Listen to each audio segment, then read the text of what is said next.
Vous pouvez prendre vos Bibles et les ouvrir à Jean chapitre 15. Comme vous le savez, aujourd'hui, nous continuons. C'est la deuxième et dernière partie d'une, j'ai envie de dire, mini-série de 2 messages dans Jean 15 que j'ai intitulé tout simplement « Le profil troublant d'un faux disciple ». Le profil troublant d'un faux disciple. Vous vous rappelez, Jésus donc est avec ses disciples en train de manger juste le jour avant sa crucifixion. Et pendant le repas, Judas est démasqué en tant que traître et quitte la pièce. Et face au désarroi des autres disciples, Jésus commence par les réconforter et ensuite change de ton et ensuite les avertit concernant le danger de l'hypocrisie. Et alors, avant d'entamer le message et la suite de la semaine dernière, j'aimerais parler un petit peu de Judas. Parce que ce personnage est quand même troublant. Mais il est une partie importante dans l'histoire de Jésus, parce que c'est lui qui a trahi Jésus, et Jésus a été crucifié finalement parce que Judas l'a trahi. Et donc, j'aimerais très brièvement essayer de dessiner son portrait. On ne va pas tout voir, mais on va aller assez vite, d'accord? Parce que c'est le contexte. Vous vous rappelez que Jésus est dans la chambre haute, il va laver les pieds des disciples, inclus ceux de Judas, et Judas est démasqué à ce moment-là, et il quitte la pièce. D'accord? Donc, c'est vraiment l'arrière-plan de ce texte. Alors, parlons un peu de Judas. Rien n'est su sur la première partie de sa vie. On ne sait pas non plus comment il s'est joint au groupe des disciples de Jésus. Certes, Jésus l'a choisi, mais nous pouvons deviner pourquoi Judas était content d'avoir été choisi par Jésus et pourquoi il voulait, lui, être disciple de Jésus. Sans doute, et là, j'abrège, mais sans doute pour un motif politique. Il est probable que Judas était zélote et qui était un groupe de terroristes juifs qui voulaient libérer Israël du joug romain. Judas était convaincu, comme les autres disciples d'ailleurs, que Jésus était bel et bien le Messie annoncé, mais pas nécessairement un Messie spirituel, plutôt politique. Judas aurait donc suivi Jésus car il savait que s'il restait proche de lui, une fois qu'il saurait, donc que Jésus serait le nouveau leader politique d'Israël, eh bien qu'il donnerait probablement à Judas une place prépondérante dans son gouvernement, honneur politique. Alors on sait que Judas était intelligent, il était surtout dû avec les finances, c'était un homme des finances parce qu'il était trésorier du groupe selon Jean 12,6, il tenait la bourse. Et on sait aussi qu'il était au-dessus de tout soupçon, donc il paraissait être un homme intègre. Dans Jean 13,21, lorsque Jésus annonce que l'un d'eux les livrerait, eh bien aucun œil des autres 11 disciples se sont tournés vers Judas. Au contraire, dans Jean 13,22, il nous l'est dit, les disciples se regardaient les uns les autres, ne sachant de qui ils parlaient. Personne n'a imaginé que Judas aurait pu être celui qui allait trahir Jésus. En fait, Judas était le summum de l'hypocrisie. Il a vu tous les miracles de Jésus, imaginez, il a vu tous les miracles de Jésus, il a entendu tous les discours et les sermons de Jésus sur des sujets comme l'orgueil, l'argent, l'avarice, le pouvoir et l'honneur. Il a eu plein d'occasions de se repentir parce que plein de gens se sont repentis autour de Jésus, mais tragiquement, il les a toutes refusées. La première grande faille dans son caractère ressort dans Jean 12 où il est affirmé que Judas était voleur et qu'il volait de l'argent dans la caisse des disciples. Mais quel était le point tournant dans sa vie? Le point tournant dans sa vie semble avoir été l'entrée triomphale de Jésus dans Jérusalem. Jean 12, 12 et 13 et le texte. Peut-être que Judas s'est-il dit, voilà, Jésus rentre, vous voyez, sur un ânon, et les gens qui la foulent, qui l'acclament, Jésus arrive, waouh, c'est trop bien, c'est génial. Et peut-être que Judas, alors on ne sait pas, mais peut-être que Judas s'est dit, tiens, le jour J est arrivé. Jésus rentre, acclamé comme roi, il va prendre le pouvoir politique. Le roi d'Israël rentre dans Jérusalem, et c'est le moment. Mais quelle déception! Au lieu de prendre le pouvoir, Jésus fait l'opposé. Il rentre dans Jérusalem et il annonce sa mort imminente. Et Judas réalise alors que toutes ses ambitions ne se réaliseraient probablement pas, et donc il change de stratégie. Matthieu 26 nous donne la suite des événements. Je cite, versets 14 à 16. Alors l'un des 12, appelé Judas Iscario, alla vers les principaux sacrificateurs et dit, « Que voulez-vous me donner et je vous le livrerai ?» Et lui payèrent 30 pièces d'argent. Depuis ce moment, il cherchait une occasion favorable pour livrer Jésus. Et selon Exode 21, 32, 30 pièces d'argent, c'était le prix d'un esclave. Non, ce n'est pas avec cet argent-là qu'il allait s'enrichir. C'est pour ça qu'on conclut que probablement il voulait un pouvoir politique. Et dans Jean 13, c'est notre texte, Jésus mit le comble de son amour pour tous ses disciples, dont Judas, et Jésus lui lave les pieds comme geste authentique qu'il aime et qu'il veut lui pardonner son péché. Mais ce qui est dingue, c'est que Judas est là avec l'argent des 30 pièces dans ses poches. Et il laisse Jésus le laver.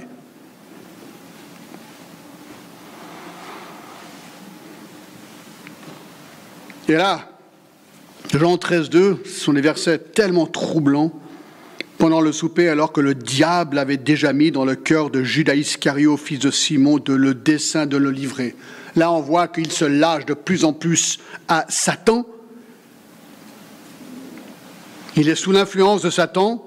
Et lors du repas, Jésus offre à Judas, dans un dernier geste d'amitié, un bout de pain trempé dans la sauve. Mais là, il est démasqué. Nous lisons dans Jean 13, 27, « Ah, Satan entra dans Judas. » Judas, ayant pris le morceau, se hâta de sortir, il était nuit. Le 12e disciple de Jésus-Christ devient à cet instant littéralement possédé par Satan. Et il résiste à la dernière offre par le Fils de Dieu au salut. Et à partir de cet instant, le jour de salut passe pour Judas. Il est possédé par Satan. Le texte le dit clairement. Judas sort alors pour finaliser les arrangements qu'il avait déjà complotés avec les scribes et les pharisiens. Matthieu 26, 48 nous dit « Celui qui le livrait leur avait donné ce signe, celui que je baiserai, c'est lui, saisissez-le. » Entre-temps, Jésus et ses disciples se rendent au jardin des Oliviers. Dans Jean 18, nous dit « Judas, donc, ayant pris la corde, et des huissiers qu'envoyèrent les principaux sacrificateurs et les pharisiens, vint là, avec des lanternes, des flambeaux et des armes, dans le jardin des Oliviers, où se trouvait Jésus. » Vous vous rappelez que Pierre sort son épée, il essaie de le défendre, et il coupe l'oreille de Malchus. Mais Jésus est quand même capturé et emporté pour se faire juger et crucifié. Alors c'est intéressant, Matthieu 27 nous dit qu'une fois que Judas voit cette scène, Jésus est livré.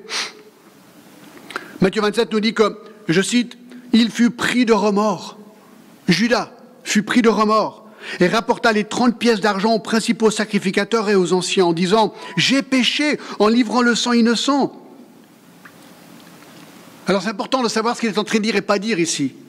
Le mot remords veut dire regretter, mais le mot remords ne veut pas dire repentir, c'est très différent. Dans 2 Corinthiens 7, 10, il est dit, en effet, la tristesse selon Dieu produit une repentance à salut, dont on ne se repent jamais, tandis que la tristesse du monde produit la mort. C'est très différent, la repentance et la tristesse. Acte 20, 21, l'authentique conversion est définie comme ceci, la repentance envers Dieu et la foi en notre Seigneur Jésus-Christ. Oui, Judas a regretté ce qu'il a fait, il a réalisé, waouh, qu'est-ce que je viens de faire? Je viens de passer 3 ans avec cet homme, il ne mérite pas ça. Mais Judas ne s'est jamais tourné vers Dieu pour le pardon de son mal. Écoutez, très bien ce que je vais dire. S'il ne s'était pas suicidé, vous savez ce qu'il aurait pu faire? Il aurait pu aller à la croix où Jésus était cloué et lui demander pardon. Là, à la croix, exactement comme un des brigands l'a fait et à qui Jésus a dit « Aujourd'hui, tu seras avec moi dans le paradis ». Judas aurait pu faire ça, mais il ne l'a pas fait. Il ne l'a pas fait. Le texte nous dit dans Matthieu 27, 5, Judas jetait les pièces d'argent dans le temple, s'en retira et alla se pendre. Et acte 1 nous décrit en détail les circonstances de son suicide. Cet homme ayant acquis un champ avec le salaire du crime est tombé, s'est rompu par le milieu du corps et toutes ses entrailles se sont répandues. Apparemment, Judas s'est pendu d'un arbre au-dessus d'un précipice, ou bien le nœud s'est défait, ou bien la branche s'est cassé et Judas est tombé dans le ravin en dessous, s'est rompu par le milieu du corps et toutes ses entrailles se sont répandues. Détail intéressant que la Bible nous donne. Tout ce qu'on peut dire, c'est que c'était une fin appropriée pour celui qui a vendu le Fils de Dieu, afin que celui-ci soit misérablement crucifié sur une croix en bois. Alors, quelle est la demeure aujourd'hui de Judas? Jean 13, 27 nous dit qu'il était possédé par Satan. Et Acte 13, 8 nous dit que ceux qui adorent Satan n'ont pas leur nom inscrit dans le livre de la vie. Jean 17, 12 l'appelle le fils de la perdition, qui veut dire qu'il a été perdu. Et Acte 1, 25 dit tout simplement qu'il est en son lieu. Terrible histoire. Conclusion, 3 conclusions sur Judas. 1, il a préféré le gain matériel au gain spirituel. 2, il a préféré s'endurcir que de se repentir. Et 3, il a préféré être un faux disciple qu'un vrai disciple. Alors maintenant qu'on est tous déprimés, d'accord, c'est le contexte. C'est ça qui est incroyable. C'est le contexte de notre texte de Jean 15. Parce que c'est à ce moment-là qu'il a été dévoilé. Alors revenons maintenant à Jean 15. Où Jésus est en train d'écrire aux 11 disciples, dans le contexte du démasquage de Judas, quel est le profil, certes, d'un vrai disciple, afin qu'ils s'examinent eux-mêmes pour voir s'ils sont vraiment des vrais disciples. Imaginez, Judas vient de partir, là. Alors là, vous y réfléchissez, là, à fond. Alors il dit, est-ce que vous êtes un vrai disciple, vous les autres, 11, ou est-ce que vous êtes un faux disciple comme Judas? Chacun s'examine. Voilà ce qu'il est en train de faire là. D'accord? Et pour le faire, on le connaît, Jésus utilise une image, celle de la vigne. Celle de la vigne. Donc dans Jean 15, il va dessiner le profil d'un faux disciple en... Alors attention, la semaine dernière, j'ai articulé le numéro 10. Mais on m'a fait remarquer, merci Franck, que sur le PowerPoint, il y avait 9 points. Ben aujourd'hui, on va annuler ces 2 points, d'accord, complètement, et on recommence à 0. Dans Jean 15, Jésus va dessiner le profil d'un faux disciple en 8 caractéristiques. Et là, je tiens les 8, d'accord? C'est vraiment 8 aujourd'hui. Alors voilà, les prédicateurs peuvent parfois faire des petites erreurs, d'accord? Alors on a vu les premiers 3 la semaine dernière. La première caractéristique d'un faux disciple, c'est qu'il refuse d'être émondé. Jésus dit, je suis le vrai cep, mon père est le vigneron, verset 1, verset 2, tout sarment qui est en moi et qui ne porte pas de fruit le retranche, et tout sarment qui porte du fruit l'émonde, afin qu'il porte encore du fruit. Déjà vous êtes purs à cause de la parole que je vous ai annoncée. Alors la métaphore, on l'a vu, c'est une vigne, lui-même est le cep, le tronc central d'une vigne, et le père est le vigneron. Et Paul dit qu'il y a des sarments, des petites branches qui ne portent pas de fruits, elles doivent être retranchées, elles sont jetées et brûlées. Mais il y a des sarments, des branches qui portent des fruits, mais eux doivent être émondés pour qu'elles portent encore plus de fruits. Émonder veut dire couper juste une partie des rameaux ou des branches afin d'améliorer la fructification. Et au verset 5, Jésus dit que les sarments qui portent du fruit représentent les 11 disciples, et par déduction contextuelle, le sarment qui ne porte pas de fruit et qui est retranché, c'est Judas, donc le faux disciple. Donc, Jésus dit clairement les choses. Le premier trait d'un vrai disciple, c'est qu'il est émondé par le vigneron, afin qu'il produise encore plus de fruits. Et le verset 3 nous apprend qu'il est émondé par la parole de Dieu. Émondé veut donc dire être purifié. La parole de Dieu est le moyen principal que Dieu utilise pour émonder un vrai disciple. On a une purification initiale lorsqu'on est sauvé, mais tout le long de la vie, puisqu'on est encore dans le monde, dans notre chair, il y a plein de trucs qui vont pas, eh bien, chaque fois qu'on pêche, eh bien, on est purifié par notre confession de péché, 1 Jean 1,9.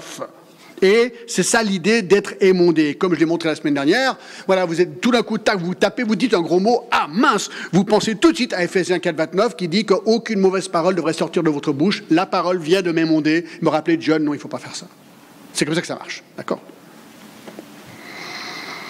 Donc un faux disciple, comment est-ce qu'on le reconnaît? Il n'aime pas être émondé et ne veut pas être émondé. C'est pas son truc. Laisse-moi, tranquille. 2. Deuxième trait d'un faux disciple, il ne demeure pas en Jésus-Christ. Versets 4 à 7. Alors là, on voit tout simplement, il dit, verset 4, « Demeurez en moi, je demeurerai en vous. » Verset 4, « Demeurez, demeurez, demeurez, demeurez. » 10 fois le mot « demeurer » apparaît dans ces quelques versets. D'accord? L'idée de demeurer, c'est quoi? C'est la maintenance d'une relation active et constante entre le disciple et son Seigneur. C'est l'image du disciple qui garde cette relation intime et proche avec le Seigneur.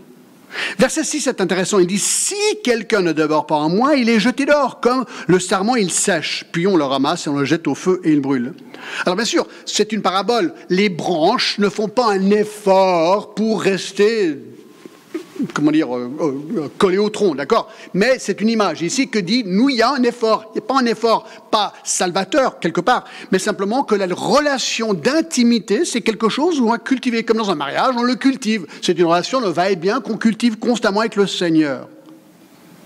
Et un vrai chrétien, un vrai disciple, aime cultiver cette relation. Un faux chrétien donne l'impression de cultiver, mais en fait, il n'aime pas. Il fait semblant.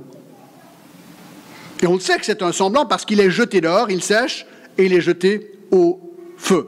Et nous avons vu aussi qu'au verset 7, 3 marques distinguent un vrai disciple d'un faux disciple dans sa relation. C'est 1, il est passionné par Jésus-Christ. Verset 7 dit, « Si vous demeurez en moi », donc il est passionné par lui, Jésus-Christ, « et que mes paroles demeurent en vous », donc il est passionné par la parole de Dieu, « demandez ce que vous voudrez, et cela vous sera accordé », il est passionné par la prière.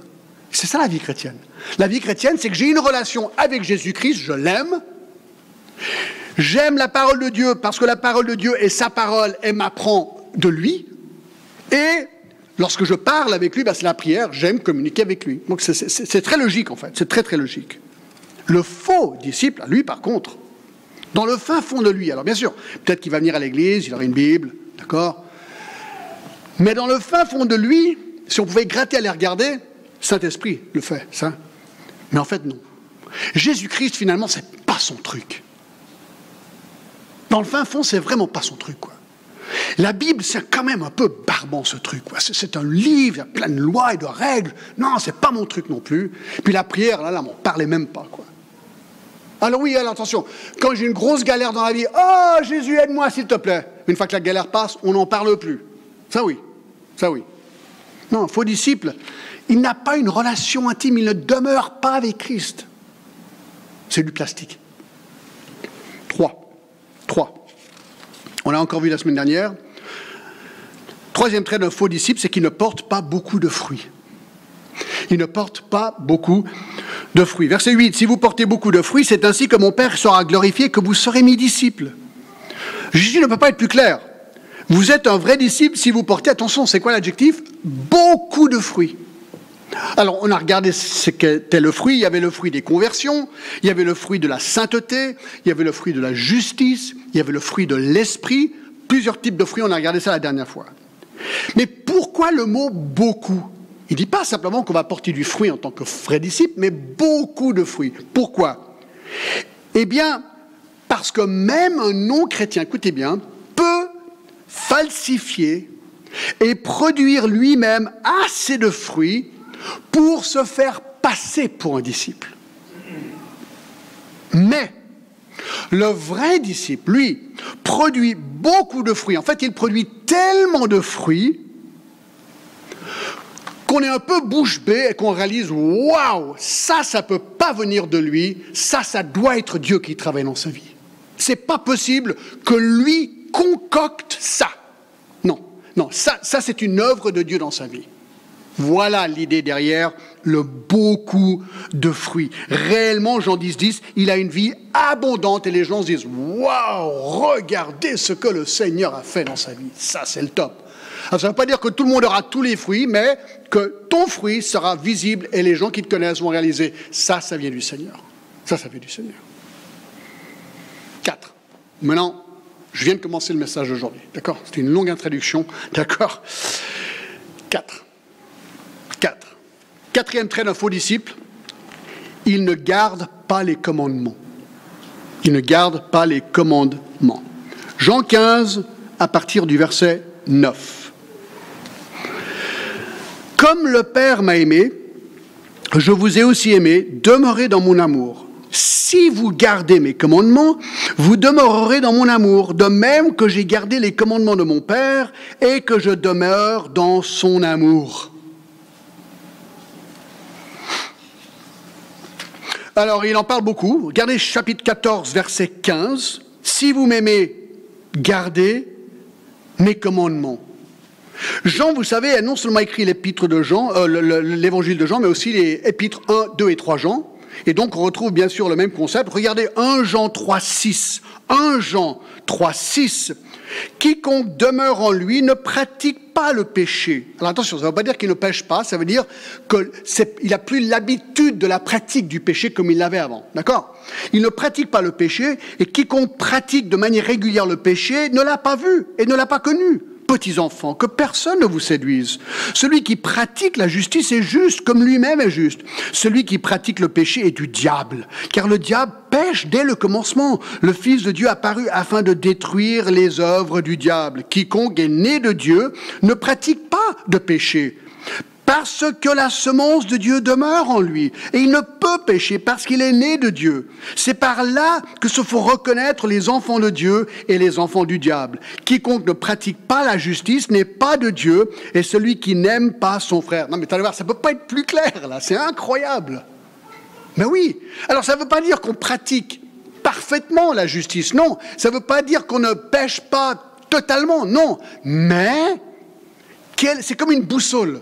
On devient une boussole spirituelle et il y a toujours l'aiguille qui repart au nord. Alors parfois, attaque, on peut faire dévier, on dévie un peu, mais elle revient toujours au nord. Le nord, c'est la justice et tout le reste, c'est le péché. On déteste le péché, on aime la justice, on aime les commandements de Dieu. Voilà ce qu'est un vrai chrétien. Et j'aime tellement 1 Jean 5,3. Alors là, tenez-vous bien, d'accord ? 1 Jean 5,3, alors là, c'est un verset top. Il n'y a qu'un chrétien qui peut dire amen à ça. Car l'amour de Dieu consiste à garder ses commandements, mais regardez la suite, et ses commandements ne sont pas pénibles. Ha! Le chrétien, il regarde les commandements de Dieu et il se dit, génial, wow, c'est un peu compliqué, je ne sais pas si je vais arriver, mais j'aime les commandements de Dieu, et ils ne sont pas pénibles. Le non-chrétien, il regarde ça et il se dit, aïe, aïe, aïe, mais c'est la galère votre truc, voilà ce qu'il va dire. La perspective est complètement différente. Pourquoi ? Parce que nous avons la semence de Dieu en nous, nous dit ce texte.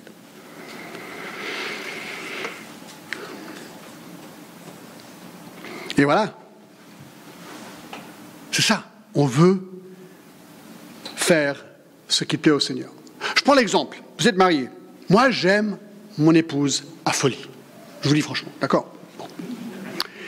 Et du fait, je veux lui faire plaisir. C'est aussi simple que ça. Alors, je lui pose la question, qu'est-ce que je pourrais faire pour toi ? Aussitôt qu'elle évoque un désir, vous savez ce que je fais ? J'exécute. Alors, pas comme ça, d'accord ? Oui, non, pas comme ça. Avec beaucoup d'amour et de tendresse, d'accord ? Mais je veux lui plaire. Elle évoque un désir, j'ai envie de tout faire pour lui donner ce qu'elle aimerait, et ça, c'est génial pour une relation. Ben, c'est exactement comme ça avec le Seigneur. Le Seigneur m'aime, je l'aime. Ben, je veux lui faire plaisir. Alors, quelle est la volonté de Dieu ? Tout ce qu'il faut faire, c'est l'obéir tout ça. C'est un peu gros, d'accord ? Ouais, mais c'est pas pénible. Nous, on est contents, on aime. C'est le même principe, en fait. C'est le même principe. Alors vous dites, ouais, mais John, quel commandement ? Quand même, on peut trier un peu. Quel commandement est-ce qu'un vrai disciple devrait vouloir obéir ? Réponse. Vous êtes prêts ? Tous. Tous. Vous dites, ouais, mais John, c'est un peu vague. Il y en a beaucoup. Ok, commençons avec les 10 commandements. D'accord ?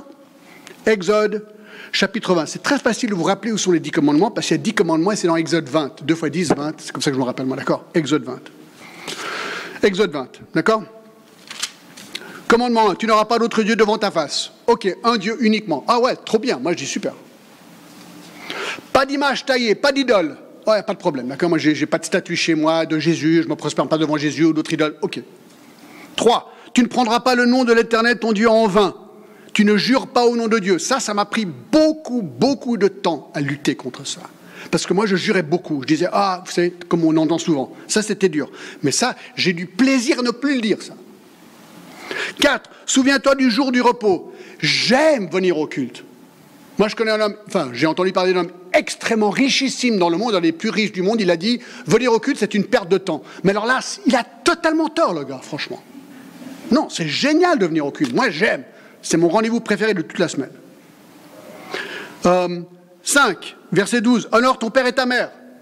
Même s'ils ne sont pas chrétiens, tu devrais aimer et vouloir honorer tes parents. Bien sûr, vouloir peut-être les voir venir au Seigneur. Tu ne tueras point. Bon, ça c'est facile, hein. Tout le monde dit, ouais, bon, alors si j'ai tué personne, j'irai au ciel. Non, c'est pas aussi simple que ça, d'accord?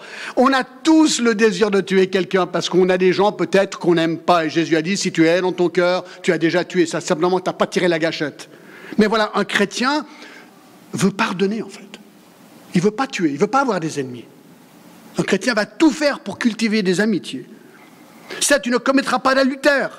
Pureté sexuelle, que tu sois célibataire, tu attends le mariage. Si tu es marié, tu restes dans ton mariage. Point barre. Et tu aimes la personne que Dieu t'a donnée. L'adultère ne devient pas une option. Tu ne déroberas point, je ne vole pas d'autre. Ni au travail, ni comme on peut imaginer qu'on pourrait voler des gens. Tu ne porteras point de faux témoignages, verset 16. Donc je ne dirai pas des mensonges. Et 10, je ne convoiterai pas. Ça veut dire que je suis satisfait avec mon lot dans la vie. Vous savez, le chrétien, il entend ça, il dit, ouais, génial. Ouais, c'est vraiment ce que je veux. Le non-chrétien, il dit, oh là là, c'est que des règles, votre truc. Non, c'est pas des règles. Oui, alors bien sûr, c'est des règles parce que ça représente la justice de Dieu, mais nous, on aime ça. Pourquoi? Parce qu'on est né de nouveau.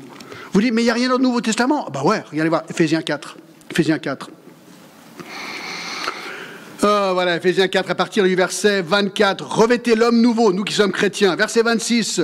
Non, voilà, regardez, verset 25. C'est pourquoi renoncer aux mensonges. Le chrétien dit Amen. Non, je ne vais pas mentir, moi je dis la vérité.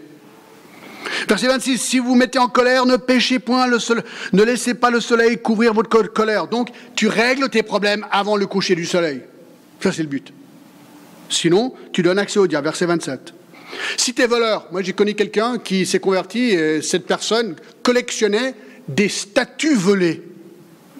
Tout le monde a son truc dans la vie, d'accord? Elle, c'était des statues.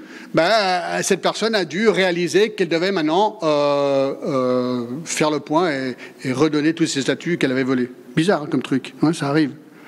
Verset 29, qu'il ne sort de votre bouche aucune parole mauvaise. Seigneur, tu ne comprends pas, c'est dur. Oui, c'est dur, mais j'aime ne pas laisser des mauvaises paroles sortir de ma bouche. Le chrétien, le non-chrétien, lui, s'en fiche. Et ça continue. Verset 31, l'amertume, l'animosité, la colère, la clameur, la calomnie, le pardon. Verset 32, soyez bons les uns vers les autres, vous pardonnant réciproquement comme Dieu vous a pardonné. Enfin bref, il y a tellement de ces commandements. Alors pour le chrétien, il dit Amen, plus, amène-les, parce que je veux être plus comme Christ. Le non-chrétien dit non, s'il te plaît, ne me donne plus de commandements, je les déteste. Alors ça peut être bien, parce que ça peut les briser et leur montrer qu'ils ont besoin de Christ, ça c'est sûr. 5. Le 5e trait de faux disciples, alors ça c'est vraiment intéressant. Pas comme si les autres ne sont pas intéressants, ils sont tous intéressants, mais il est un peu surprenant. 5. Il n'est pas joyeux. Un faux disciple n'est pas joyeux. Verset 11. Je vous ai dit ces choses afin que ma joie soit en vous et que votre joie soit parfaite. Waouh! Voyez-vous, un vrai disciple, un vrai disciple aura des problèmes dans la vie. On va voir ça dans 2 secondes.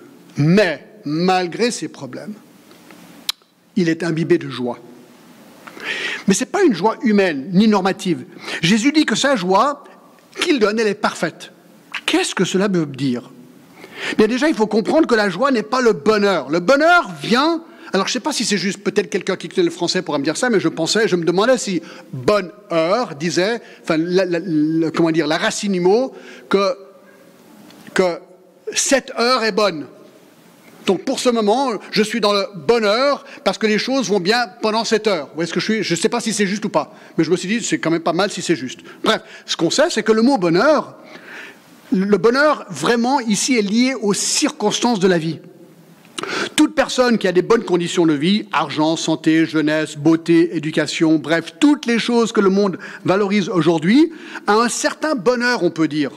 La vie est plus facile, ça c'est vrai. Elle peut profiter des bonnes choses de la vie, c'est vrai. Hier soir, on a vu très brièvement un documentaire sur un monstre yacht qui était à l'île de Saint-Thomas, dans les Caraïbes, avec une eau parfaite, des poissons parfaits, le temps parfait, le bateau parfait, tout était parfait. Et moi, je me suis dit, honnêtement, dans ce moment, je me suis dit, moi, je me verrais bien sur ce bateau.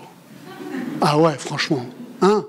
Ah ouais. Là, tu te dis, ouais, s'il vous plaît, caviar, homard, steak, ouais, on va plonger, tout, tac, une douche après, les raies, tout ça, tout est parfait. Et ça pourrait être pas mal, vous n'êtes pas d'accord? Ben ouais, qui dirait non? Qui dirait non? Alors, ça, c'est un petit peu le bonheur, c'est-à-dire qu'il y a des gens qui peuvent plus profiter que d'autres. Ça, on est d'accord. Mais, ils sont quand même des circonstances négatives, ces gens. Je vous donne un exemple. Bill et Melinda Gates ont annoncé leur divorce. Un des hommes les plus riches du monde. Je vous parie que cela était l'aboutissement d'années de conflits, de luttes, de troubles et de bagarres. Oui, Bill Gates vaut des milliards. Il a certainement un bonheur humain qui lui permet de faire des choses que la plupart des gens ne pourront jamais faire. Et pourtant, son mariage est tombé en ruine. Et je peux vous garantir que son bonheur a été sérieusement émoussé. Tout le monde a des épreuves. Tout le monde a des épreuves. Le bonheur humain est très fragile. Jésus, ici, c'est là où ça devient comme une perle sur un fond noir. Ici, Jésus dit, mais qu'est-ce qu'il dit là? Il dit, je vous dis ces choses afin que ma joie soit en vous et que votre joie soit parfaite. Mais c'est une joie qui n'a rien à voir avec les circonstances ici. Rien. C'est quelque chose d'unique et qui est donné qu'aux chrétiens parce que cette joie est liée à la personne même de Jésus-Christ. Et la semence qui est en nous, le pardon de notre péché offert par Christ. Et c'est pour ça qu'il y a tellement de versets dans la Bible par rapport à cette joie. Par exemple, le psaume 16, 11, nous dit quoi? Tu me feras connaître le sentier de la vie, parle à Dieu. Il y a d'abondantes joies devant ta face, des délices éternelles à ta droite. Waouh, il est déjà en train de regarder à l'avenir. Il est déjà joyeux parce qu'il sait que là-haut, ce sera une joie absolument parfaite et parfaite. Dans Acte 16, comment est-ce qu'on explique, c'est l'exemple qu'on utilise toujours, comment est-ce qu'on explique que Paul est en prison et il chante? C'est quand même pas très naturel, ça. C'est parce qu'il se faisait persécuter au nom de Jésus-Christ. Et donc, c'est Jésus-Christ qui lui a donné la joie. Romains 14, 17, très beau verset. Car le royaume de Dieu, ce n'est pas manger et boire, voilà le monde, mais la justice, la paix et la joie par le Saint-Esprit. Waouh! Donc, on peut être dans le monde, galérer, mais dans la joie avec le Seigneur. Bien sûr, Philippiens 4, ça on connaît très bien ce verset, ne vous inquiétez de rien, mais en toute chose faites connaître vos besoins, etc. Et verset 7, et la paix de Dieu qui surpasse toute intelligence gardera vos cœurs et vos pensées en qui? En Jésus-Christ. Peut-être un dernier verset dans 1 Pierre 1, 8, très intéressant. 1 Pierre 1, 8 nous dit, vous l'aimez sans l'avoir vu, vous croyez en lui sans le voir, encore vous réjouissant d'une joie ineffable et glorieuse, parce que vous obtiendrez la sagesse de vos âmes pour prix de votre foi. Waouh! On est tellement privilégiés finalement, d'accord? Et en plus, dans 1 Thessaloniciens 5,16, la joie c'est un commandement. Ça c'est quand même marrant, hein, je trouve. C'est vraiment marrant ça. 1 Thessaloniciens 5,16, écoutez, c'est un commandement. Il dit quoi? Soyez toujours joyeux. Imaginez, vous avez vos enfants, ils se chamaillent. D'accord? Vous dites stop, soyez joyeux. Ça marche ou marche pas? Ça devrait marcher en fait. Parce que c'est exactement ce que Dieu nous dit. Quand on se chamaille, arrêtez les gars, soyez joyeux. Ah oui, excuse-moi, d'accord. C'est ça que ça devrait... Voilà, ça devrait être comme ça en fait. C'est un ordre. C'est un ordre. Alors, vous voyez, un faux disciple ne peut pas concocter cette joie. C'est pas possible. Non, parce qu'il est porté par son propre péché, il est amer, il est critique, il ne supportera pas bien longtemps même d'être dans la présence de gens comme ça. Quand vous êtes joyeux dans le Seigneur, les gens ils sont irrités, ils se disent non mais t'es quoi, t'es un fanatique religieux ou quelque chose, t'es un illuminé, toujours dans la joie. Tu dis oui. Oui, parce que j'ai la joie de Jésus-Christ. Ouais, mais là, tu déconnectes. Non, c'est vraiment vrai. Et ils ne comprennent pas. Un faux disciple, il a de la peine, quoi. Il a de la peine. Alors, comment est-ce que Judas a duré pendant ces 3 ans avec Jésus et les 11 disciples, lui, il était fort. Lui, franchement, il était fort. Donc voilà, nous devons nous poser la question, est-ce que j'ai une joie authentique du Seigneur? Ça ne veut pas dire qu'on doit être extraverti, mais est-ce que je suis posé dans une joie malgré mes épreuves? Jacques 1. Jacques 1. Est-ce que je peux considérer même mes épreuves un sujet de joie? 6. Regardez.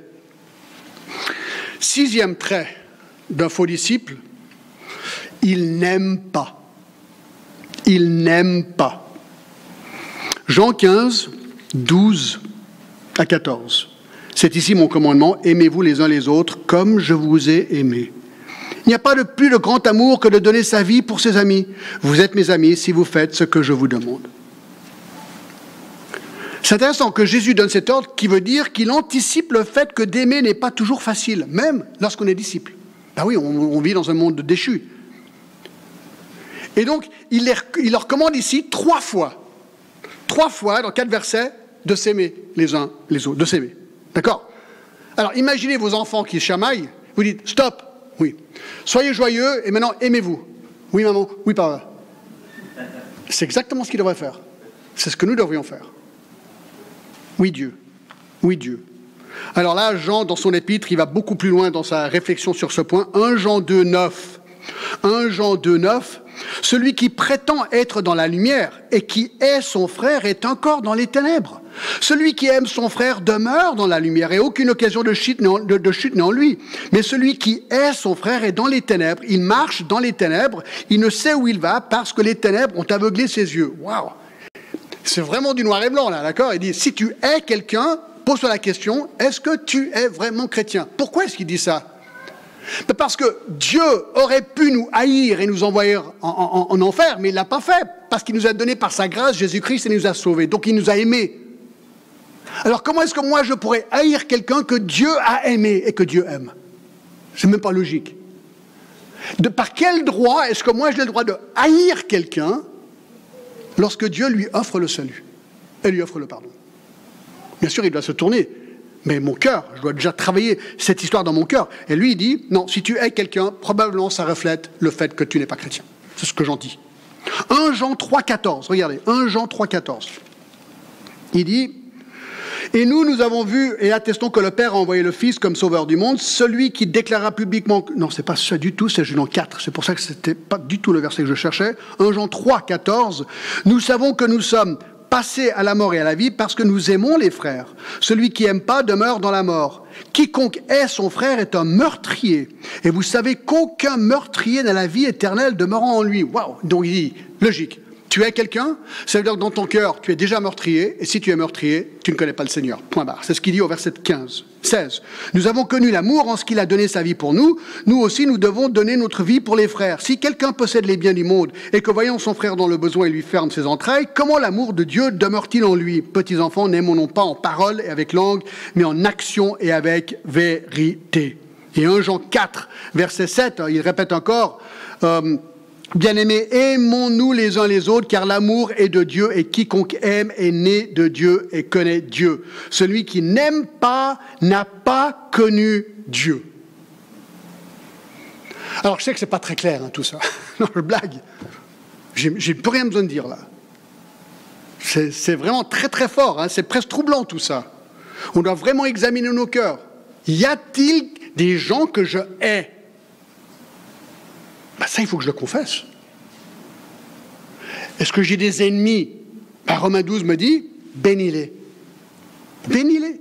Fais-leur du bien. Prie pour eux. Arrête de les haïr. C'est comme ça que tu vas arrêter de les haïr. Tu les bénis, tu leur fais du bien, tu pries pour eux, tout d'un coup, ton cœur change. Alors, ça ne veut pas dire qu'il y a une réconciliation, mais ça veut dire que toi, tu les bénis comme Dieu nous a bénis. Un faux chrétien, ça, c'est un langage qu'il ne comprend pas. Et de donner sa vie pour quelqu'un, franchement, non mais oh.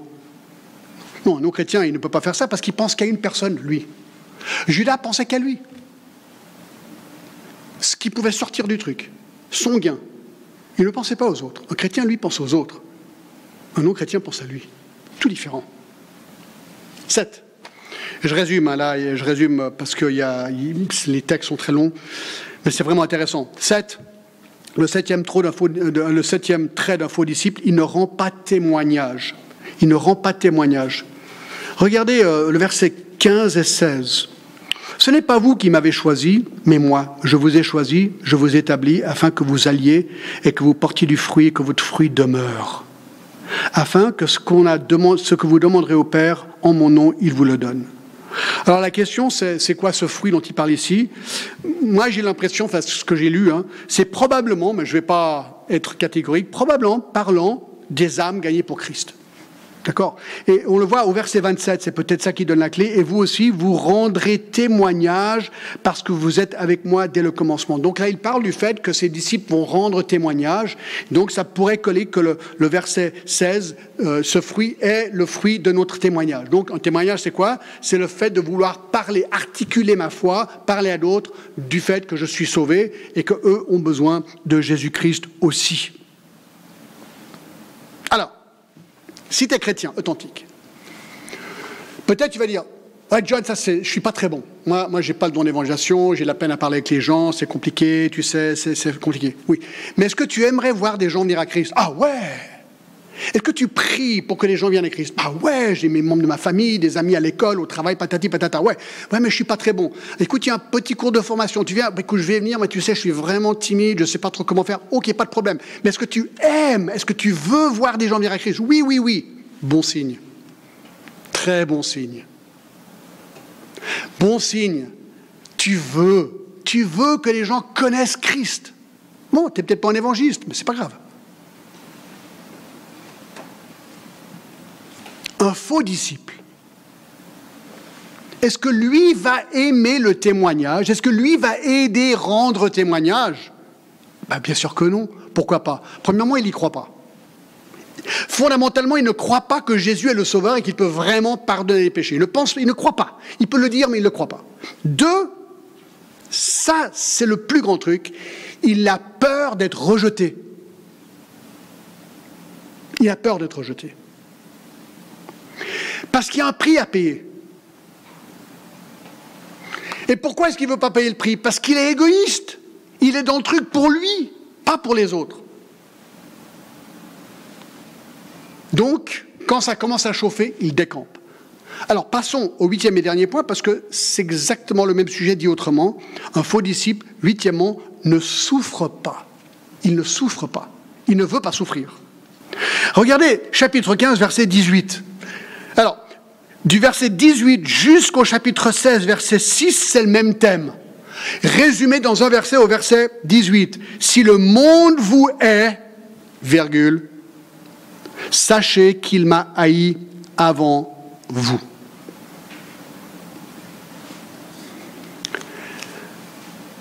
Un vrai disciple, tôt ou tard, va souffrir. Il va souffrir pour sa foi. Le monde va le haïr. Vous dites, mais non, Jésus dit, non, attends, s'ils m'ont haï, ils vont haïr aussi.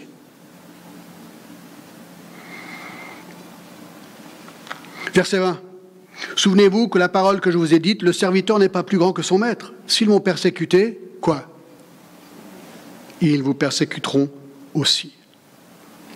S'ils lui gardent ma parole, ils garderont la vôtre. Mais dans le thème de la persécution ici. Donc pourquoi est-ce que moi je serai épargné si mon maître n'a pas été épargné? Pourquoi est-ce que le monde m'aimerait si mon maître a été haï? La réponse, verset 21, mais ils nous feront toutes ces choses à cause de mon nom parce qu'ils ne connaissent pas celui qui m'a envoyé.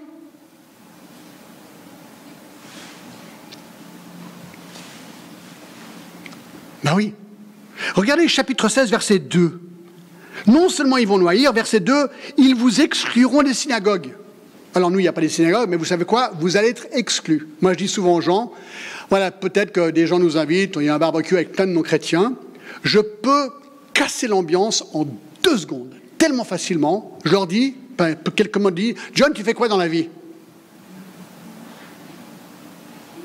Je suis pasteur. Je viens de tuer, d'accord, l'après-midi, parce que maintenant les gens disent, ouh là là, qu'est-ce qu'on fait avec ça? Puis alors les gens ils commencent à dire, ils disent un gros mot, oh, excuse-moi. À moi, il me dit ça, mais pourquoi il me dit ça à moi? Je représente pour eux, mais même vous, si vous êtes dans une conversation avec des gens et tout d'un coup ils vous disent « Oui, Jean-Marc, vous n'êtes jamais là le dimanche matin, vous faites quoi? Je suis évangélique et je vais dans une église et on va louer Jésus-Christ. » Là, vous venez de tuer la conversation aussi, ça c'est sûr. C'est très compliqué. Alors, vous êtes comme moi, on essaie de trouver des matchs. Oui, donc je suis historien, j'enseigne l'histoire, d'accord? Donc ça passe pendant environ 3 minutes. Oui, mais dans quel contexte que vous utilisez l'histoire? Oui, au Ramada. Ah bon, tiens, il y a un centre d'histoire au Ramada. Tiens, je ne savais pas du tout, d'accord? Alors t'essayes, mais tout d'un coup, paf, et tu viens de tuer l'ambiance. C'est compliqué d'être chrétien, vous n'êtes pas d'accord? Est-ce que je peux entendre un amen? Ouais. C'est marrant quand même, hein? 2 Corinthiens 4. Alors, ouais, non, pourquoi est-ce que ça pose un tel problème, notre vie chrétienne, et pourquoi est-ce que ça crée la souffrance? Je résume dans un verset, c'est Jean 7,7. Jean 7,7. Jean 7,7. Le monde ne peut vous haïr, moi il me hait, parce que je rends de lui le témoignage que ses œuvres sont mauvaises. Le problème avec nous, mes amis, c'est qu'en tant que chrétien, tu es une lumière. Et en tant que représentant de Jésus-Christ, partout où tu vas, une fois qu'ils savent et voient ta vie, eh bien, ta vie est une lumière qui expose leurs péchés. Voilà le problème. Et les gens aiment leurs péchés. Et donc, on devient comme les Jean-Baptiste. Jean-Baptiste est devenu la lumière pour Hérode. Elle lui dit, Hérode, tu es dans le péché d'adultère. Hérode n'a pas aimé ce que Jean-Baptiste lui dit. Il a dit, Jean-Baptiste, au revoir, schlac, schlac, terminé. Il s'est débarrassé de Jean-Baptiste. Alors les gens ne vont peut-être pas aller jusqu'à là pour nous, mais dans le monde, il y a beaucoup de martyrs. Et c'est d'habitude pour cette raison. C'est d'habitude pour cette raison. Donc, nous sommes des lumières et on expose, bien sûr, par la parole de Dieu, par le Seigneur, le péché des autres. Et donc, nous allons forcément, tôt ou tard, souffrir. C'est inévitable. C'est inévitable. Et c'est exactement ce que 1 Timothée... je cherche 1 Timothée... où est-ce qu'il dit ça? Ceux qui vivent en Jésus-Christ vont être persécutés. Voilà. 3,12. Or, tous ceux qui veulent vivre pieusement en Jésus-Christ seront persécutés. Donc, question. Est-ce que ça chauffe autour de toi parce que tu es chrétien? Est-ce que des gens te critiquent? Est-ce que parfois, tu te dis, aïe, aïe, aïe, ça fait mal, je suis en train de payer le prix pour être chrétien. Au niveau de ta famille, à ton travail, je ne sais pas. C'est un bon signe. Non, moi, jamais. Moi, tout va bien. Mauvais signe. Mauvais signe. Mauvais signe. Alors voilà, mes amis. Les 11 disciples ont manifesté ces 8 traits dans leur vie et se sont prouvés être des vrais disciples. Sur la longue, malgré les hauts, malgré les bas du chemin, on est d'accord. Ces hommes étaient imparfaits, nous le savons, perfectibles. Ils ont eu leur dose de problèmes, de faiblesses, de complications. D'accord? On est tous pareils.